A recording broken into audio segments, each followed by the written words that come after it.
For those of you who don't know me, I'm Revill from RISC Open. And the traditional challenge is seeing if I've managed to get the right show and the right year. I think I have. So that's a good start for the presentation.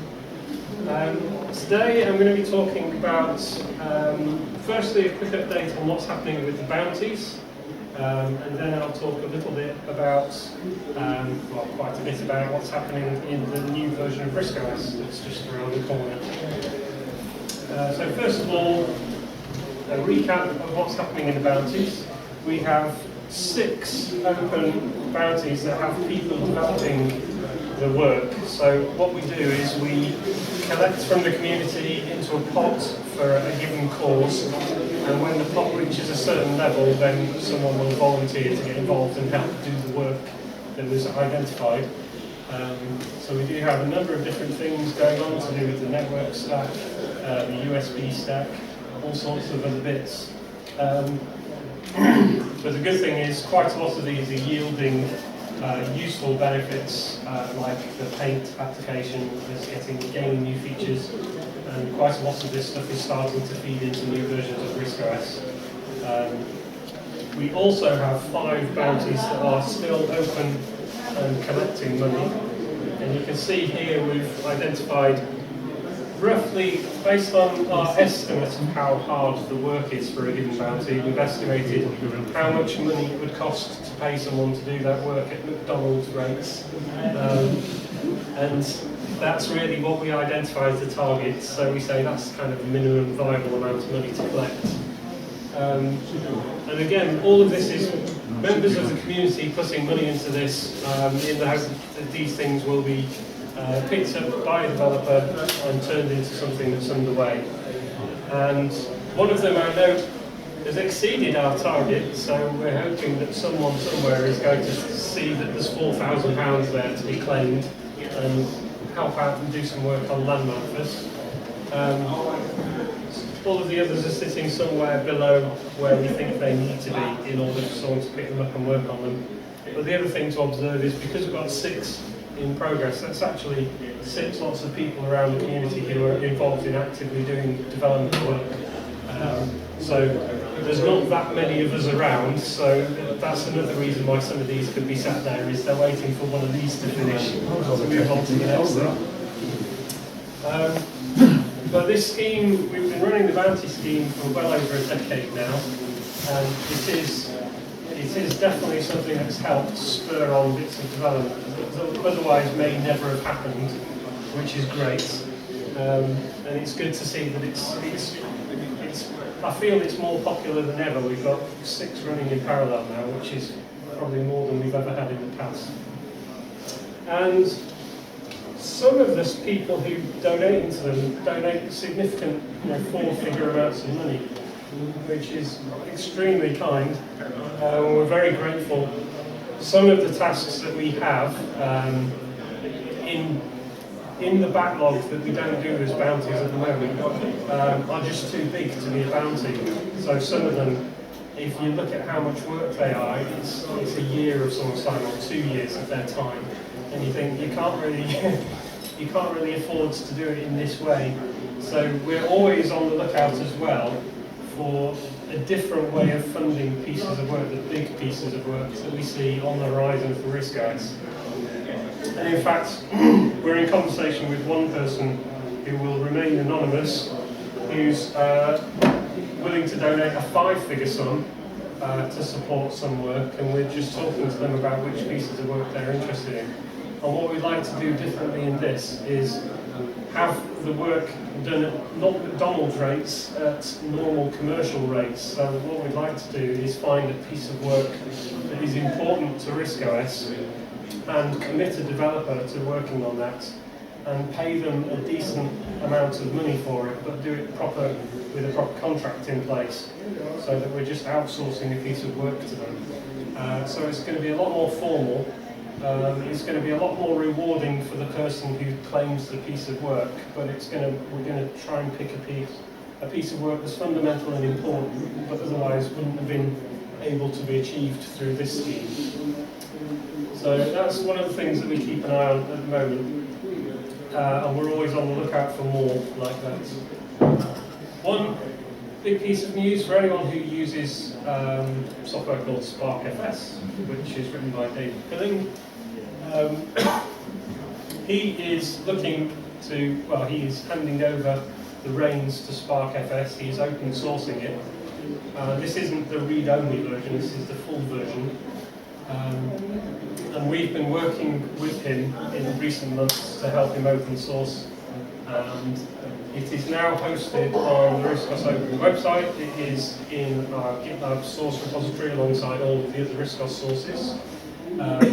And you should find, as of today, that it's in all of the nightly builds that happen automatically on the website. So going forwards, when you get a copy of RISC-OS from the RISC Open website, you'll be getting the full version of SparkFS, the open source version of it. Yes. Is that still the same as the paid-for version? It's actually slightly further along than the paid-for version. So yes, it is. It is the paid-for version is now free, and we've done a few tweaks with David in the last few weeks and months. And we also, because it's now open source under the same license, the RISC-OS is called the Apache license, we're going to be floating some ideas and suggestions to the community of the things that we'd like to see developed in SparkFS in the future. So there's some obvious things here: support for newer compression formats. But there's also a lot of modern RISC-OS machines, like Raspberry Pi, have multiple cores in them, and RISC-OS only uses one core, and the other cores are twiddling their thumbs. Things like decompression and compression of files is something that you can very easily split out across multiple cores. So there's nothing to stop someone now having a fiddle with SparkFS and adding features like that because it's published on our website. So we're really pleased with this. It's something that I've used pretty much as long as I can remember on RISC-OS, and it's a super handy piece of software. Okay, so RISC-OS 5.30, this is the next stable release of RISC-OS that's coming out soon. Most of our attention is on trying to get this ready to go. There are 9 different ports that are supported on the RISC-OS Open website at the moment, and we're using a traffic light scheme to indicate how ready those different ports are for release. And if you go to our website, there's a wiki page. If you go to the news article, you'll find a link to this as well. But there's a wiki page that describes the status of all the different ports, and then if they're not green, it breaks down all of the reasons as why they're not green and what's happening to help make them become green. And at some point, we'll draw a line under it and say it's good enough, it's supported on enough platforms, and we'll release 5.30. There have been lots of bug tickets closed, lots of work going on to get from the beta releases that we've been doing up until now to the stable release. But there is still quite a bit of work to do, so it's not imminent, it's not around the corner. We're not going to release 5.30 next week. It's still some way away, but it's getting close. Just to give you that in pictures, we've got 4 that we're happy with. So you can see here we're happy with the Beagle board, IOMD, which basically means this is RISC PC. Ionix is good and the Panda board is good. We still have a few question marks about these 2 platforms, Raspberry Pi and Titanium. There's a few outstanding issues with both of those.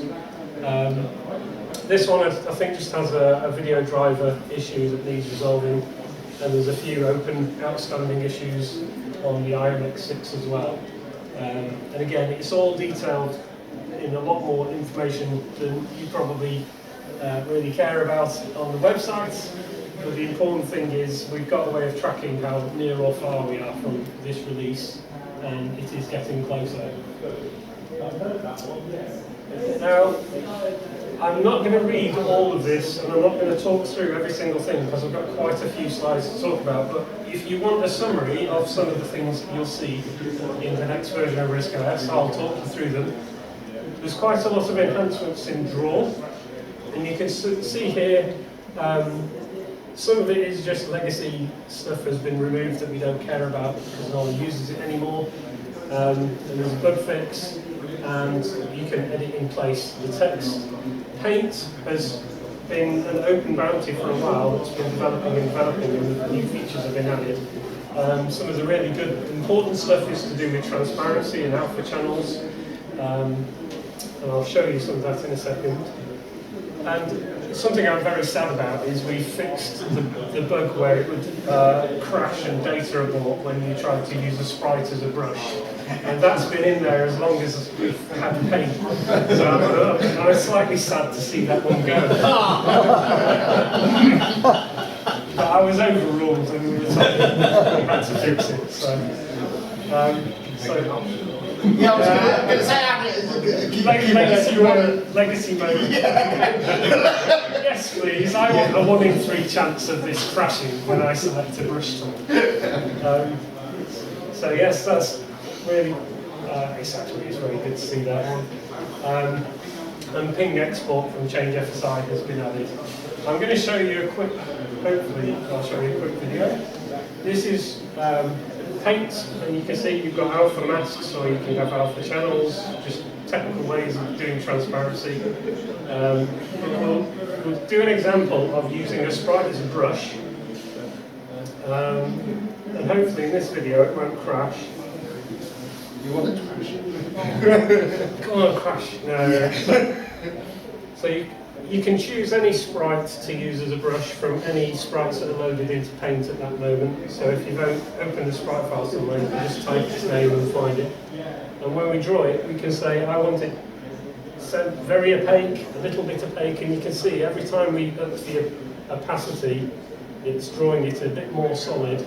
And of course, if it was being drawn over the top of something, it will blend into it. So there we've got different levels of opacity, and another feature that was added as part of this work was the ability to move your sprite's contents, and it wraps them around the edges. Previously, it's an option, but previously if you moved a sprite, it would just go off the end and disappear. So some people might find that useful, but certainly the opacity, it's been supported in the operating system for a little while now. But Paint didn't support it, so you didn't have an easy way of using the fact that we can do opacity. But I think anyone who does graphic art will be very happy about this. The window manager, we've demoed this in beta versions where you can have a background image on the icon bar now. And you can also theme button wells and borders, which means you get a little yellow border around OK boxes and things like that. You can change the colours of that if it doesn't fit with your theme. We've got some improvements to performance around maths. So using hardware in modern platforms, you can do what's called floating point calculations very quickly, and now we're doing the trigonometric functions, so things like sine and cosine in BASIC run about 200 times faster than they used to, and the BASIC compiler also makes use of the VFP calls as well. And there's quite a lot of plumbing has been happening about both the way the filer works and the way the boot sequence is structured. We're not changing the structure, but we're fixing various things where it had hardwired knowledge of where things should be inside the boot sequence, which means we can break stuff out of it now. Things like your choices, the scrap directory, stuff to do with territories. Lots of things can go separate from being inside clean boots, which is very important for a number of reasons, but one of them is that we can then start packaging up the boot system with a thing called Pacman, so the package manager for RISC OS. We're going to be able to start packaging up RISC OS's clean boot, and that means when we roll out new versions of the boot sequence, it's just a package update, so you can just get a notification that says you've got a new version of clean boot installed, donk. Whereas previously it was always a slightly hairy process trying to upgrade your boot sequence. So that's one benefit. Another benefit is because we can separate all of your choices out from the boot sequence, a bit like we had in Select, RISC Select, that points the way to a future where we could have multiple users on one RISC OS system, so you can log into your system and have it come up the way you have it. Someone else can log into it and have it come up the way they want to have it. So that's something that's starting to be enabled by doing work like this. And a final bit worth mentioning is that you can hide the application, the system app folders optionally. And it's going to default to the normal behavior that we're all familiar with, where you can see pling boot in the root of your hard drive. But I'll show you a little video of what this looks like. So basically there is a new option in the configure plugin for the filer. And you will see it there, hide the system application directories. And if we select that, boot and scrap will vanish. So they are still there, and if you get down in the command line, they're still there. But from the end user perspective, they've been hidden. But because they're hidden, then it still knows they're there. If you try and drag another pling boot over the top, it will warn you that you're actually trying to trash something. This is very helpful for people who are not from a RISC OS background, which is a lot of RISC OS users nowadays coming into the scene. Partly, it's a bit strange to be able to see something that's so fundamental and should be so protected, just right there acting like any other folder on your system. And it's just right for you breaking everything. And the other part is just trying to create more structure around how we do updates in the future. How do we update these things? How do we maintain these things? We want to have it more automated and less manual, because it's safer that way and it's easier to manage from our perspective as well.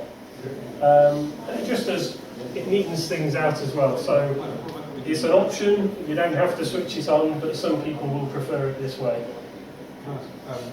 Can you configure something else to be a system? Is there a definition of what a system is? There is a hardwired list. Right. So if you have a backup, That's right. It would be given some. You'd probably want to put that in a subdirectory somewhere else called backups or something. But yes, there's a defined list of things that it will hide. Okay. Anyone who uses Maestro will see a few quality of life improvements there. Networking, loads of stuff has been going on to pave the way for updating the network stack. A lot of the heavy lifting isn't going to happen until after 5.30, but right now we're just paving the way, so there's a lot of foundational stuff. And it does involve some updates to the desktop apps to do with networking, which have been all updated now. And I won't dwell on that. A few bits and pieces around printing. This piece of work has been plodding on for quite a long time as a bounty, but it is making some progress and it's good. So anyone who used the toolbox or saw what the toolbox could do on RISC OS Select, RISC OS 4, RISC OS 6, will have seen how many new features and how much more well-rounded those tools were. This is the process of merging what happened on the other fork into RISC OS 5. So that was use that basic again, the way you used to use it. Yeah, ultimately. So a lot of stuff is coming along. These ones are now basically done, and some of the other bits are kind of following on from this. The colour debug stuff was going to fit into the colour picker. That's great. Is that involving sort of contract rate licensing issues? No, we're just making it API compatible. It's just looking at what RISC OS 4 or RISC OS 6 offered and making sure that our toolbox modules can offer the same features. And there's some of the gump there that's useful for developers, but I won't dwell. But one of the things I will say is some of what we're doing is also helping multi-core support in the future, which is increasingly important. If we want to make RISC OS perform faster and faster, then being able to make use of all those different cores on your machine is important. And the DDE has had a tickle. Every show I come to, I just say the development environment has had another tickle, and this time is no different. One thing that is of interest to at least one person in the world is the mdef macro. So basically that's like if def in C, if you're familiar with that. So it means you can do conditional macros in the assembler now, which I know one person was super excited about. Maybe at least only one person. And this again, this is a request from Jeffrey Lee to help with the work that he's doing. And this one also is it's really obvious when you think about it as a developer. The way SWIs have always worked, software interrupts, where they've always worked in the olden days was it would embedding a call out to a function which would do a SWI call. Now it just puts a SWI call straight in your binary. So if you're a developer and you understand what I just said, you'll realise that that's actually quite useful. It's quite obvious and good. The PRMs also, we include a PDF copy of all of the programmers' reference manuals with the tools. And it's been annoying us for a while that the indexes were broken. There was about 3 different page ones. So we've actually gone through the work of fixing all of that. But part of that was a structural piece of work on the source documents for the PRMs, which helps us to do some of the foundations of this. And there's the mega job of bringing all the PRMs up to date.